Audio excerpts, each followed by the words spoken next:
Hello viewers, আপনারা সবাই কেমন আছেন? আজ আমি আপনাদের দেখাবো টোল প্লাজা থেকে পদ্মা সেতুর একটা অপরূপ দৃশ্য। আমি ঢাকা যাওয়ার পথে বাস বাস থেকে আমি এই দৃশ্যটা ধারণ করছি। তো আপনারা দেখতে থাকুন। ধীরে ধীরে আমরা উঠে যাচ্ছি পদ্মা সেতুর উপরে। তা আমরা দেখব যে পদ্মা সেতুর কত সুন্দর এবং মনোরম দৃশ্য। ভিউয়ার্স, আমরা সবাই জানি একসময় পদ্মা সেতু ছিল মানুষের স্বপ্ন। আজ তা বাস্তবে পরিণত হচ্ছে। তা আপনারা দেখতে পাচ্ছেন পদ্মা সেতুর অপর পাশে যে ব্রিজটা, ওটা দিয়ে রেল লাইন গেছে। তা রেল লাইন সম্ভবত ফরিদপুরের, সম্ভবত নাম ফরিদপুরের ভাঙ্গা পর্যন্ত গেছে, একসময় হয়তো কুয়াকাটা পর্যন্ত যাবে। তা যদি কুয়াকাটা যায় তাহলে আমরা বরিশালবাসীর অনেক উপকৃত হব। তো ভিউয়ার্স, দেখতে থাকুন আমরা কি দেখতে পাচ্ছি। পদ্মা সেতু পদ্মা নদীর উপরে 6.5 কিলোমিটার জায়গা জুড়ে অবস্থিত। আমরা দেখতে পাচ্ছি নদীতে চর পড়ে গেছে। যদিও চর পড়ে গেছে, তাও নদীর সৌন্দর্য মোটামুটি আগের মতোই আছে বলা যায়।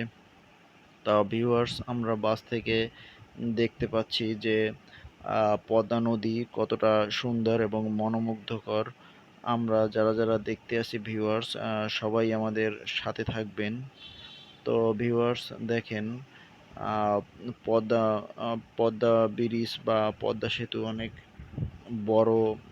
তা এটা অতিক্রম করতে একটু সময়ের দরকার। তা ভিউয়ার্স, আপনারা দেখতে পাচ্ছেন যে আহ, রাস্তার চারপাশে রোড। রাতেও পদ্মা সেতুর সৌন্দর্য অনেক ভালো হয়। কিন্তু যেহেতু আমি দিনের বেলায় ঢাকা যাচ্ছি, তাই দেখতে পাচ্ছেন আশেপাশে কত গাড়ি যাচ্ছে। তো ভিউয়ার্স, আপনাদের কেমন লাগে পদ্মা সেতু ভ্রমণ?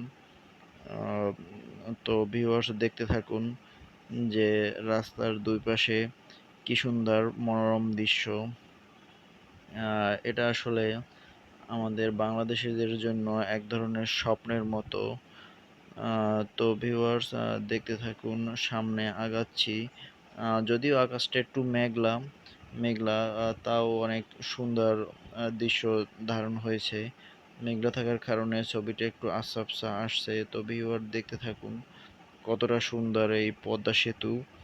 আহ, এটা এক সময় কেবল স্বপ্নই ছিল, এখন তা বাস্তবে রূপান্তর হয়েছে এবং পদ্মা সেতুর কারণে দক্ষিণাঞ্চলের সাথে যোগাযোগ আহ, আরও দৃঢ়তর হয়েছে। এখন আমরা অল্প সময়ের মধ্যে ঢাকা থেকে বরিশাল বা বরিশাল থেকে ঢাকা আসতে পারি। এটা আমাদের জন্য অনেক সুবিধা এবং অনেক বলা যায় এটা সৌভাগ্য বলা যেতে পারে। তো ভিউয়ার্স, দেখতে থাকুন পদ্মা সেতুর উপর দিয়ে ট্রাক গাড়ি কি সুন্দরভাবে চলাচল করছে। দেখতে থাকুন ভিউয়ার্স, পাশ দিয়ে একটা গাড়ি যাচ্ছে এবং একটা ট্রাচও যাচ্ছে। তা ভিউয়ার্স দেখেন, এখনো আমরা পদ্মা সেতু প্রায় হয়তো মাঝ বরাবর আসছি। আহ, তা আমরা যে বাসে করছি, বাসের সামনে দিয়ে আপনাদের আমি দেখাচ্ছি। মানে ভিডিওটা যদিও মোটামুটি আসছে, এই দেখেন ওই নদীর যে চর, সেগুলো আমরা দেখতে পাচ্ছি ফাঁকে ফাঁকে। তো ভিউয়ার্স, দেখতে থাকুন পদ্মা সেতুর সুন্দর ও মনোরম দৃশ্য। দেখুন ভিউয়ার্স, কতটা এই দেখুন আমরা চর দেখতে পাচ্ছি, নদীর পরে যে চর জমেছে। পদ্মা নদীর ভিতরে চর, চরটাও অবশ্য চলন্ত বাস থেকে অনেক সুন্দর দেখাচ্ছে। দেখেন ভিউয়ার্স, কতটা সুন্দর এবং কতটা মনোরম দৃশ্য। দেখতে থাকুন ভিউয়ার্স। আপনাদের যদি ভিডিওটা ভালো লাগে বা এখন পর্যন্ত যারা পদ্মা সেতু দেখেন নাই, তারা আমার ভিডিওটা দেখতে পারেন। আহ, আমি জানি না ভিডিওটা আপনাদের কেমন লাগলো। তো ভিউয়ার্স, যদি ভিডিওটা যদি ভালো লাগে তাহলে লাইক, কমেন্ট, শেয়ার আর দয়া করে চ্যানেলটা সাবস্ক্রাইব করবেন। আর আপনারা কেমন ভিডিও দেখতে চান সেটাও আমাদের জানাবেন। দেখেন ভিউয়ার্স, কতটা মনোরম দৃশ্য। আমরা হয়তো প্রায় পদ্মা সেতুর হয়তো শেষ প্রান্তে এসে এসে গেছি।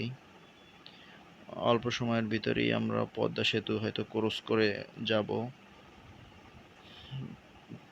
দেখতে থাকুন ভিউয়ার্স। এই ওই আপনারা হয়তো দেখতে পাচ্ছেন আহ, এটা হয়েছে মানে রেল লাইনের যে দৃশ্য, আপনারা ভালো করে দেখেন, ওই নীল রঙের ওটা হয়েছে রেল লাইনের দৃশ্য।